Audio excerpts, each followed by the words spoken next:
Their feeling was it was all for one, one for all. There's no reason one of them should be getting higher recording royalties than the others. And Winter called the writer and said, "You don't really understand what this is. This isn't just an album, it's a manifesto, and you have to treat it that way." From the moment Mick and Keith met through to U2 as a high school band in Dublin, how did our biggest music legends make the leap? Passion, talent, luck, and even scandal often came together to propel these stars from obscurity to household name. The stories, the journey, the wild behind the scenes, and much more. I'm Dave Anthony, and I'm the host of From Garage to Stadiums.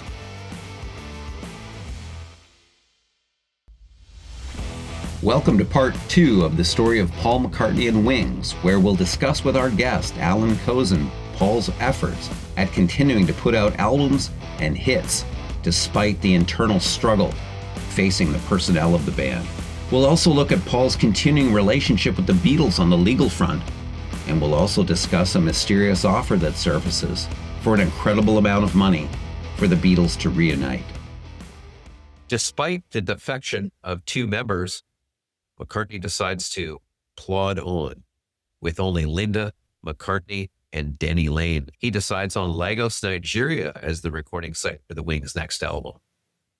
Nigeria was a British colony until 1963 and it had undergone a military coup. In 1966, there was targeted assassinations of the prime minister, regional premiers, and top military officers. The brutal operation resulted in the deaths of over 20 people. And civil war from 67 to 1970 continued. And Lagos was not really a modern city. Sanitation was very basic. There was constant disease outbreaks, and crime was a challenging problem. Robbers were often executed in public, and Paul actually saw an execution on the beach one day.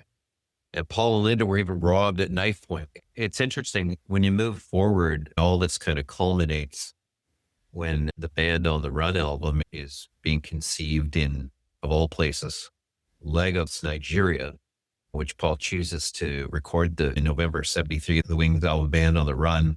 Contains obviously the hit Band on the Run, the title track, Jet, Let Me Roll It, Mrs. Vanderbilt, Bluebird, 1985, Helen Wheel on a U.S. release. And the album earns great reviews. The album hit #1 in the U.S. and U.K. and many other countries. And what I find incredible, Alan, is that Paul, having lost these members of the band, essentially they quit over the issues you mentioned, that McCartney himself handles lead guitar, rhythm, acoustic guitars, bass guitar, drums, percussion, in addition to vocals and keyboards. And he does it in, by all accounts, a substandard studio in Lagos, Nigeria, and out comes Band on the Run, this killer album. The guy's just so incredible when you think of achieving that with that kind of backdrop.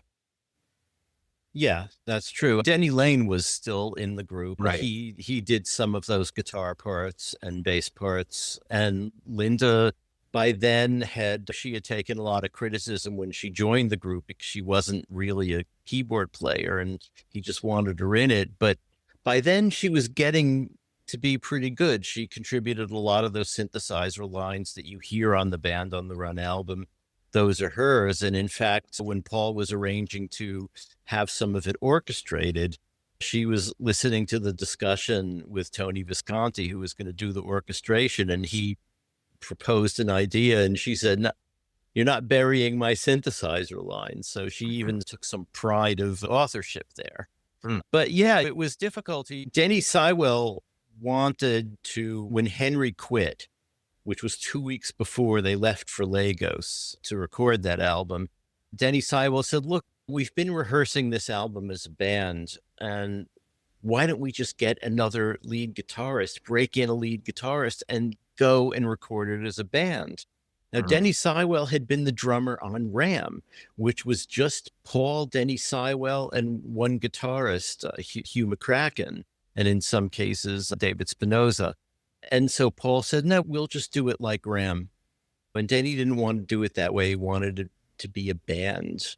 album. So yeah, there's a certain degree to which Band on the Run was like Ram, or to some extent even the McCartney album, where Paul did play all the instruments, and yet it turned out to be an incredible album. But that's partly because Paul has one other aspect of his personality, and you can talk about wanting to control things, all that stuff. But another aspect of it is that if someone tells him he can't do something or shouldn't do something, he will say, "I'll show you."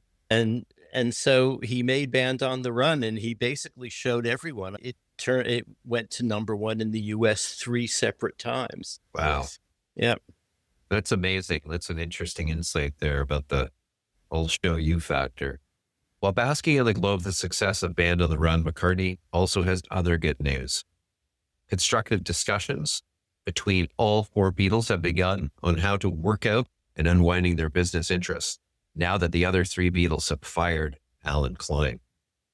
Scottish guitarist Jimmy McCulloch now joins the band, but it quickly becomes clear that he's a heavy drinker, and ultimately he becomes critical of Linda McCartney's musical abilities. 1974, when they got Jimmy McCulloch became their lead guitarist, he had some rough words with Linda. He could reduce her to tears, and that put Paul in a tough position because he wanted Jimmy McCulloch to be the lead guitarist and didn't necessarily want the band members attacking his wife. The sidemen who came in and out of Wings, that was a prelude to the movie Spinal Tap with so many lineup changes. Incredible. Linda McCartney's musicianship has always been a thorn in the side of many. Why do you think Paul and Linda did not see the writing on the wall that she should probably not be in the studio or on stage? He wanted her there, and that was basically all there was to it. And she did improve by the time of the Wings Over America tour in 1976. She was able to play her parts perfectly well. And the trouble with the other band members stopped after the Wings Over America, the World Tour 75, 76. That was an awful lot of concerts. It was over a year of them. And she bore up pretty well under that.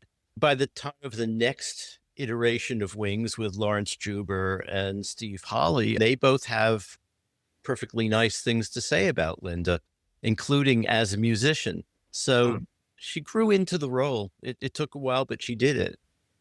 And let's also not forget that her vocal contributions were a really important aspect of the Wings sound. So even if the keyboards took a while for her to develop, as a singer, the blend of Paul, Denny Laine, and Linda is the classic Wings sound, is very crucial to the Wings sound. She would give interviews and she would be completely straightforward and say, look, I didn't want to be in this band. I didn't want to be a rock star. Paul wants me to do it. And he just wants me on stage with him. And so I'm doing it. But Yeah. I would be perfectly happy sitting on our farm in Scotland, looking at the sheep, riding horses, and raising my vegetable gardens. It wasn't something she insisted on doing. He insisted, and that was it. That's an interesting retake because she's taken a lot of heat over the years, perceptually from many corners. And the musical chairs of personnel in Wings continues. The press reports that Paul is looking for a new full-time drummer. His office is flooded with hundreds of applications, and they narrow it down to 52 drummers to audition. Finally, there is an attempt to rectify the financial situation for the musicians in the band. A 2-year contract for the band members to sign, which will give them a percentage of touring box office plus royalties on recording. And this is discussed with the musicians in July 1974 in Nashville. However, only 2 weeks later, a drunken episode of newest recruit Jimmy McCulloch anchors McCartney, and he tells his manager, Linda's father, Lee Eastman, to rip up the proposed contracts. And instead, Eastman proposes a super session fee, which will be paid when in studio of £170. The contracts that were presented in Nashville were now off the table. More musical chairs in January 1975 with Jeff Britton fired as a drummer and replaced by Joe English, who was so broke that he could not afford the plane ticket to join the Wings recording session in New Orleans. In the spring of 1975, Paul's in-laws, the Eastmans, negotiated a lucrative 4-year extension with EMI Capital. The fact that they go through so many musical chairs on the band front, obviously it's economics, it's Paul being controlling, it's the things we've talked about. But I guess my question to you, if I dig a bit deeper here with you, is this not proof in some ways that this band that he tries to form was, I'll call it a bad costume that he tried to disguise himself in? Do you think he may have been subconsciously or even consciously avoiding creating an actual functioning band, given the experience of the Beatles, his own personality, etc.? That's an interesting question. I doubt it. I think he really did want to have a functioning band, and he would have liked it if the personnel had remained constant. But with the next version of Wings, it was really, in a way, nothing to do with him. Jimmy McCulloch tended to like to drink a bit too much. And one day he decided he wasn't going to come out and play an encore. And Paul decked him. And then at one point, right before Paul finally fired him, he trashed one of Paul's cabins, a kitchen, took all of these sort of freshly laid eggs that Linda had supplied the kitchen with and smashed them all over the place. And finally, Paul had enough and said, okay, that's that. And the drummer in that band, Joe English, was an American. Paul tried to do everything he could to move Joe's wife and daughter to England, and they just didn't like it, so they stayed in Georgia. And Joe got homesick, and his wife got into a car crash, and he felt he needed to be with her, so he left then. So both of those departures really aren't anything Paul could really control. Although in the book, I think it says Joe English quits the Wings and says the music was sort of getting on my nerves. It was pure commercial stuff, nothing else in Wings that could never interfere with McCartney's thing. Yeah, okay. Because he came to it from a soul blues band background, and maybe that's how he felt, but he didn't say any of that stuff while he was in Wings. Right. But yeah, that's a good point. Maybe it was a little too commercial for him. And I think it also dawned on all the Wings members at a certain point that while Paul ideally wants this to be a real band of equals, it's never going to be a real band of equals so long as only one of them is a former Beatle. Yeah. It's just not realistic. In May of 75, the album Venus and Mars is released, containing Rock Show. Listen to What the Man Said, which went #1 in the US, #6 in the UK. It also contained the song Venus and Mars, and another one called Letting Go. Next, a music promoter comes forward with a multi-million-dollar offer to the Beatles to get back together for one performance. Are you a fan of Bob Dylan, The Who, Jim Morrison, or Bob Marley? Check out Garage to Stadiums on Spotify, Apple Podcasts, and more.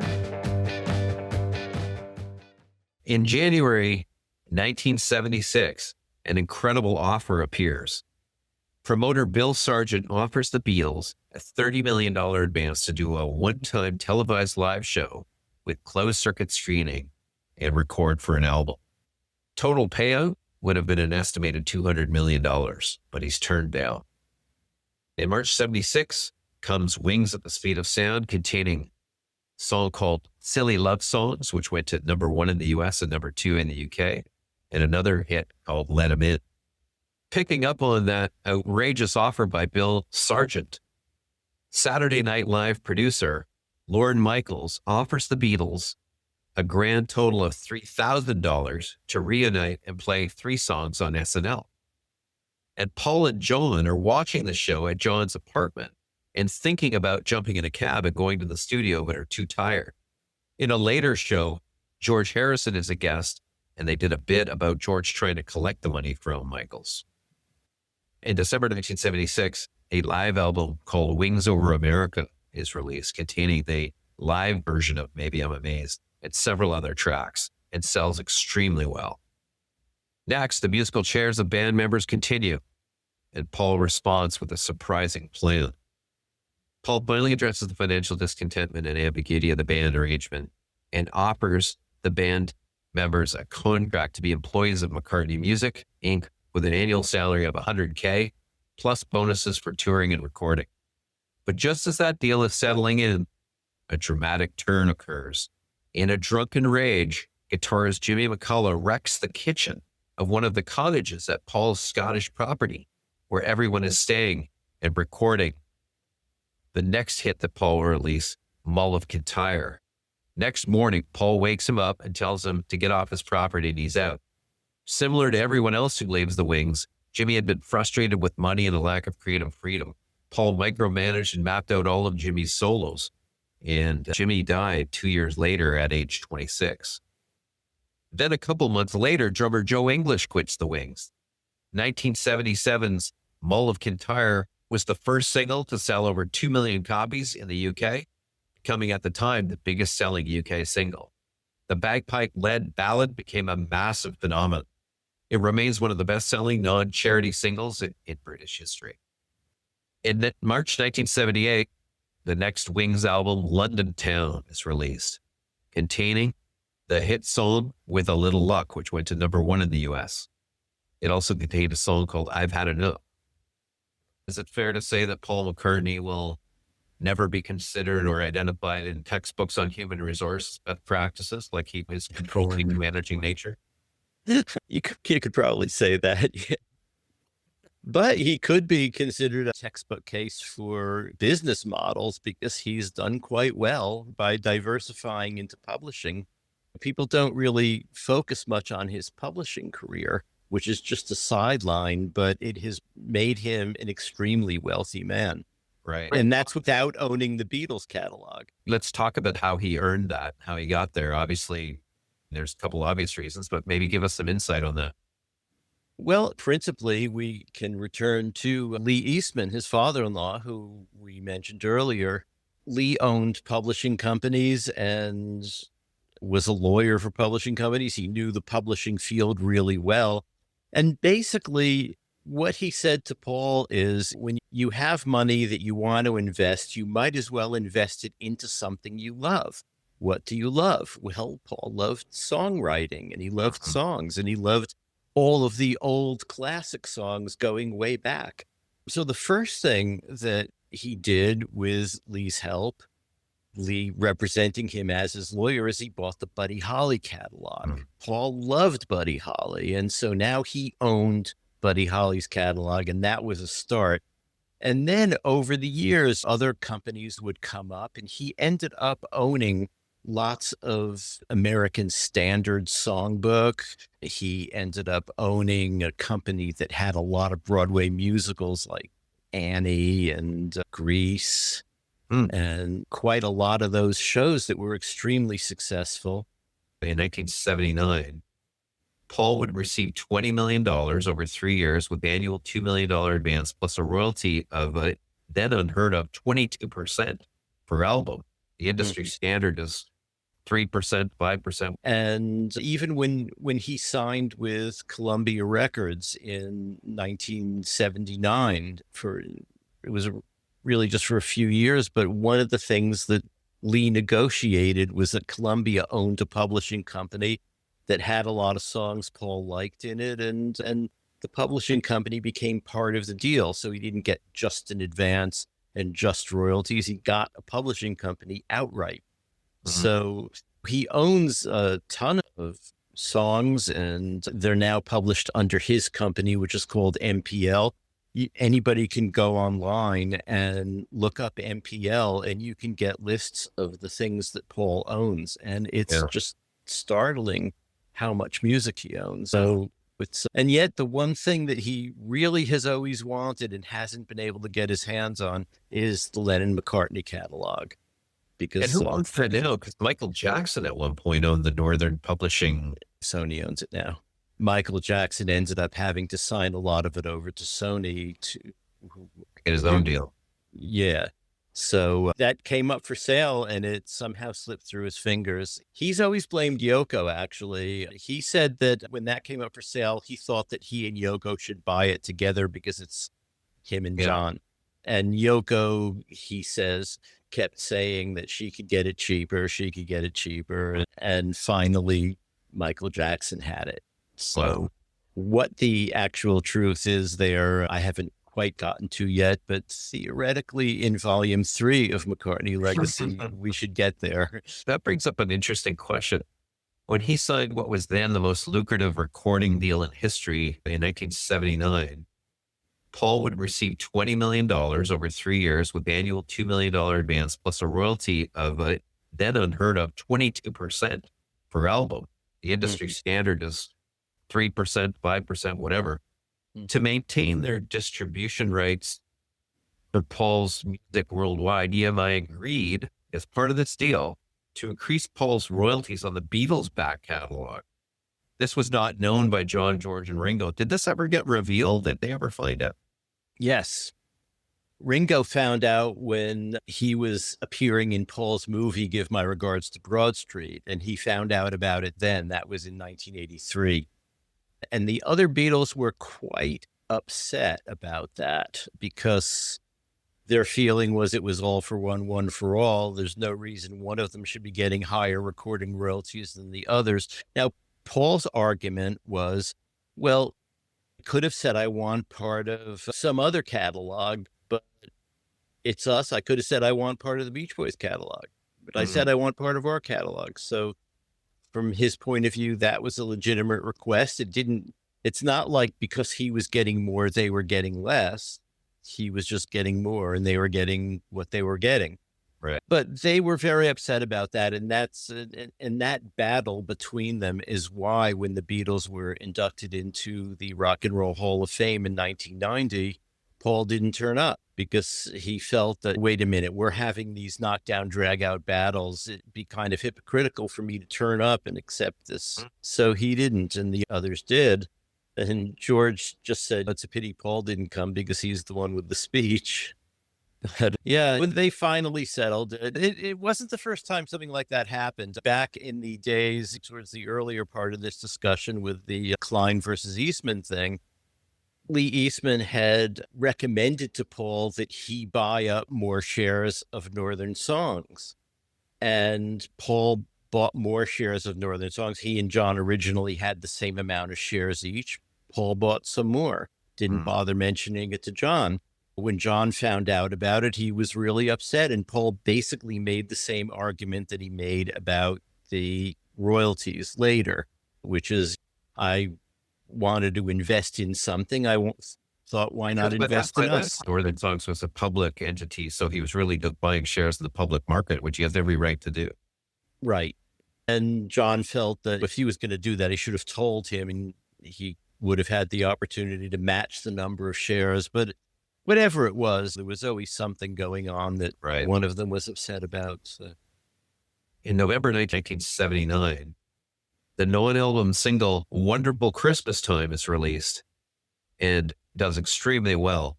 In May of 1980, Paul releases McCartney 2, a solo album. And it contains the hit Coming Up, which went to #1 in the US and #2 in the UK. Next, we discuss Paul's personality and his legacy and ask a key question about his motives in starting another band. Want more Garage to Stadiums? Visit us on Instagram, YouTube, X, Facebook, and LinkedIn.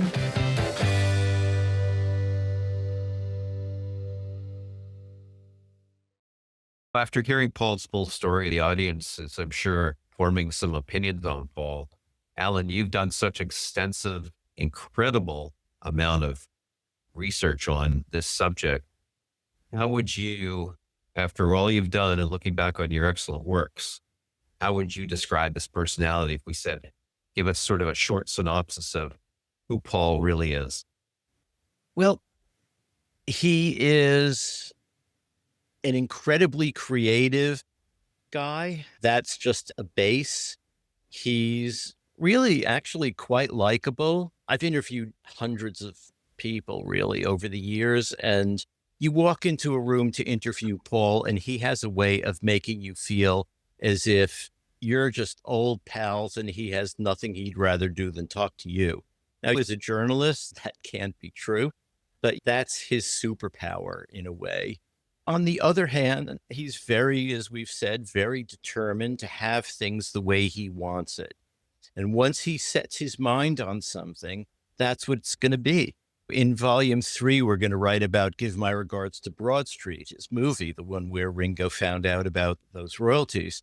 He was advised by a lot of people that the script for this, it just wasn't very good. He did it himself, and he's not a filmmaker or wasn't a filmmaker. And everyone advised him against it, including his manager, who he then fired for advising him against it. And then when it got really bad reviews, he said, I wish someone would have told me. So that's an aspect of Paul, too. He comes with gazillions of ideas, and a lot of them are spectacular, and some of them are maybe not very good at all. And he will want to do them all and see what the consequences are. And you can't talk him out of it because he's very headstrong. Kind of a few words that you're saying are creative, headstrong, bold. In terms of fortune favors the bold, the guy's made a fortune. He's made some mistakes along the way, but you can't fault him for his courage. That's for sure.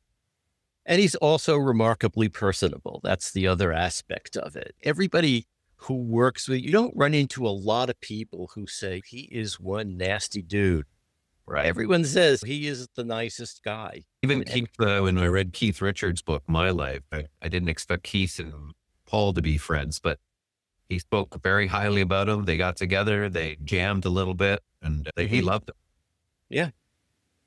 Yeah. It's incredible that these two fellows, 15 and 16, hunker down in bedrooms right together, face to face, nose to nose. And then ultimately the rivalry begins. Rolling Stone magazine, do you think they helped create the perception that cool fans like Lennon and teeny boppers like Paul, you couldn't like both? Or do you think that was an influence on the John-Paul rivalry among fans? I think it absolutely was. And I grew up reading Rolling Stone at that time and listening to the radio and all of that. And they definitely did put forth this narrative that John was the cool revolutionary one and Paul was the sort of straight love song singing pop guy. It wasn't so much that you could only like one, you could like them both, but John was still the cool one as they were presenting it. And there was, I think, a reason for that, which was John Wenner, the publisher and founder, first editor of Rolling Stone, went to London in April 1970 and interviewed Paul the day before Paul sent out copies of the McCartney album, which in the British press copies included a self-interview in which he said, yeah, I don't think I'm going to be working with the Beatles again, and a lot of things that were instant headlines. And he didn't actually mention this to Wenner. Wenner must have sent back his story, must have been on deadline, and wrote a story with no references to this. And then the very next day, the British headlines are Paul quits Beatles. So Wenner probably was a little unhappy about that, whereas Lennon would sit down and give him long, completely open interviews pretty regularly. Anything Wenner wanted, he could call John, and John would be there and would answer the questions. So from Wenner's point of view, that was a much better relationship. And when the review of the McCartney album came in at Rolling Stone, it was originally just a straightforward and positive review. And Wenner called the writer and said, you don't really understand what this is. This isn't just an album, it's a manifesto, and you have to treat it that way. Right. And so the review was rewritten, and it became all about how this album is like a Trojan horse, and there's an army about to come out and wreck the Beatles. So it was, it was like that. And Rolling Stone definitely did have a hand in creating this idea that John was cool and Paul wasn't. And that's kind of a shame. Mm-hmm. Yeah, because when you look at the Beatles era, it was Paul who lived in London. He was the one going to the clubs. John lived in the suburbs. Paul is underrated relative to his exploration and innovation of culture. So I think your point is well taken. Two-parter question. Here's the question of questions, because we're going to talk a little bit about his legacy here. If Paul had only been in the Beatles, what would his place in history be?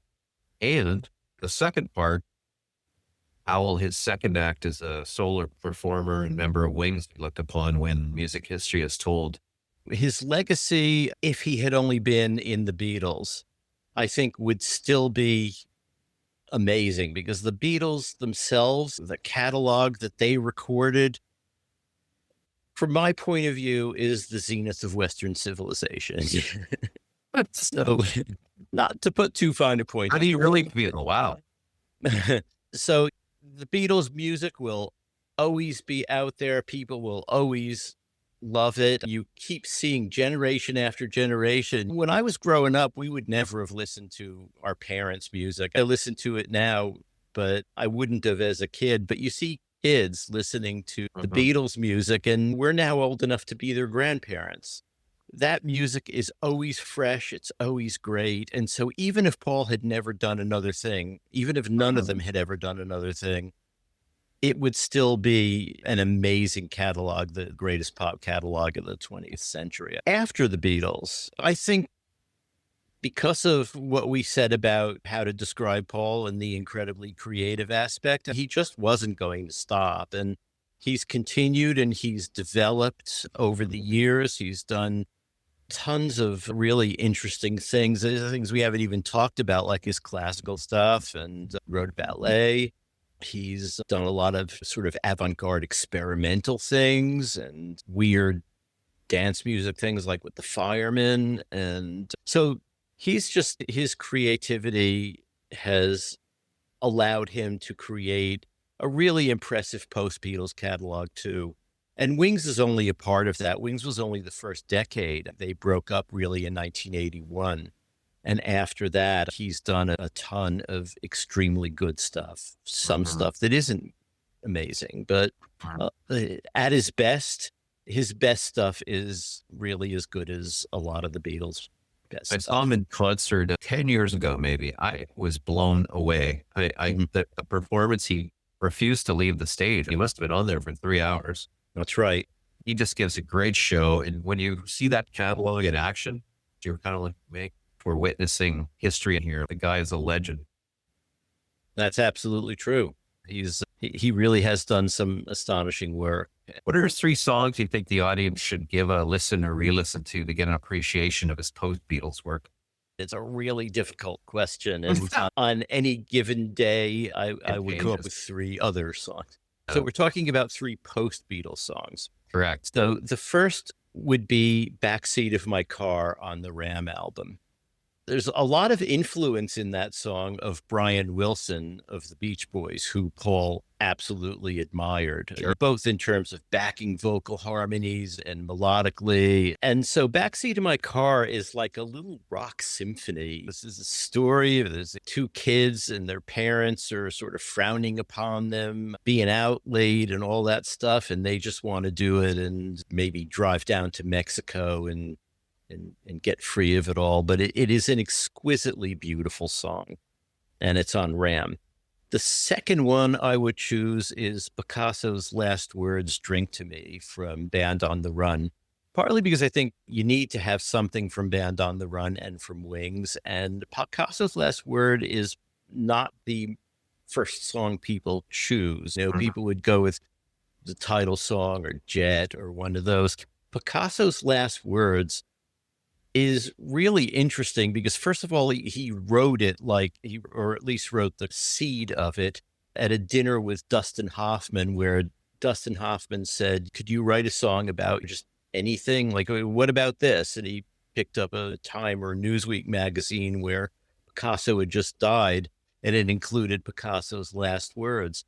And Paul can just write a song out of nowhere. And he did that in front of Dustin Hoffman, and Dustin Hoffman is saying, I can't believe it, he's doing it.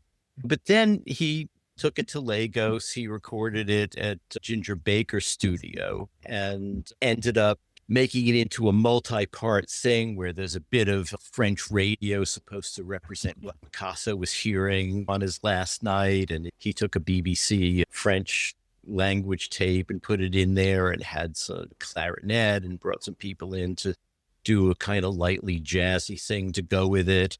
And at the same time, he reprises themes from Band on the Run. There's a bit of Jet in it. There's a bit of Mrs. Vanderbilt. And then at the very end, Band on the Run theme comes back in. So it sort of weaves it all in. And what I like about that is the complexity of that song. And there was a part also, it's not even exactly as he recorded it. He decided to chop it up into sections and move the sections around. So it's a very creative use of the recording studio. And it's a great song, too.